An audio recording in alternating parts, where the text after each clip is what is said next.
On a eu une manifestation record hier contre la réforme des retraites, des millions de personnes dans la rue. Est-ce que le gouvernement, la majorité présidentielle et puis les Républicains doivent persister dans cette réforme des retraites ou doivent faire des concessions face à cette mobilisation record ? La journée de mobilisation d'hier a été importante, personne ne le conteste, mais j'observe également qu'elle a été quelque peu similaire à celle du 31 janvier qui était considérée comme le point d'orgue de la contestation.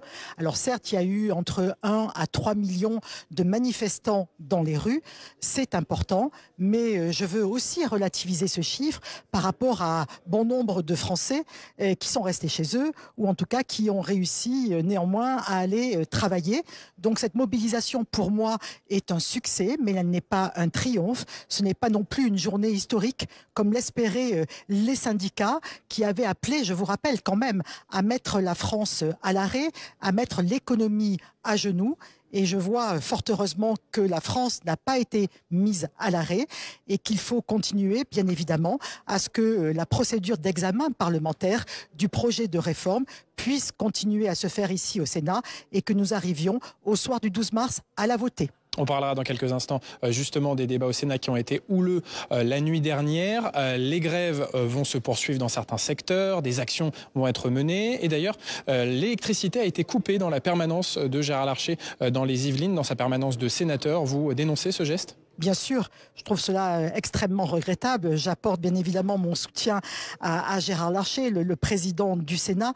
Là encore, ce sont des actes, des gestes d'une minorité agissante qui utilise des procédés qui sont quand même violents, radicaux. Et force est de constater que je pense que les Français n'adhèrent pas à ce type de comportement. Les Français restent, on le sait, majoritairement opposés à cette réforme, mais attention parce qu'à un moment donné, les Français vont se désolidariser de ces mouvements qui peuvent devenir des mouvements uniquement aiguillonnés par des minorités agissantes. On continue à parler de Gérard Larcher puisque le président du Sénat, hier soir, dans les débats sur l'article 7 sur le report à 64 ans, a donné son accord à sa majorité de droite et du centre pour dégainer l'arsenal réglementaire qui permet d'accélérer les débats avec l'article 38 du règlement du Sénat et puis des milliers d'amendements de la gauche qui ont été balayés par la commission des affaires sociales. Eliane Assassi dénonce un coup de force contre le droit d'amendement du Parlement. Qu'est-ce que vous lui répondez ? Non, la présidente Assassi, c'est très bien présidente du groupe communiste. Elle ne peut pas dire ça. Bien évidemment, cela fait 5 jours et 5 nuits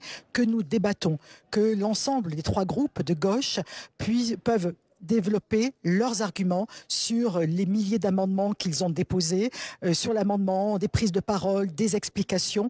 On a été, me semble-t-il, extrêmement conciliant, extrêmement patient depuis bientôt une semaine. Et il me semble normal que lorsqu'on est face à une obstruction manifeste qui veut faire durer à l'envi les débats, eh bien que l'on puisse utiliser les moyens qui sont dans le règlement intérieur du Sénat, validé par le Conseil constitutionnel, dont l'article 38. Très rapidement, quelques secondes pour conclure. Les débats sur la réforme des retraites vont reprendre à 16h30. Est-ce que la droite sénatoriale pourrait réutiliser cet arsenal réglementaire pour accélérer les débats ? On verra bien dans quel état d'esprit se trouve l'ensemble des groupes, parce que donc quand on a levé la séance dans la nuit, tout le monde était à la fois fatigué, mais pour le moins énervé. Il y reste encore des débats de fond à mener. Et ces débats de fond, on veut les mener, parce qu'il y a des questions importantes. La question des carrières longues, la question de la pénibilité, de la prévention de l'usure professionnelle, du cumul emploi-retraite. Donc on veut débattre des sujets de fond. On ne veut pas une obstruction à travers des milliers d'amendements qui sont identiques, qui ne servent pour certains à rien, si ce n'est à retarder le vote et à faire durer les débats.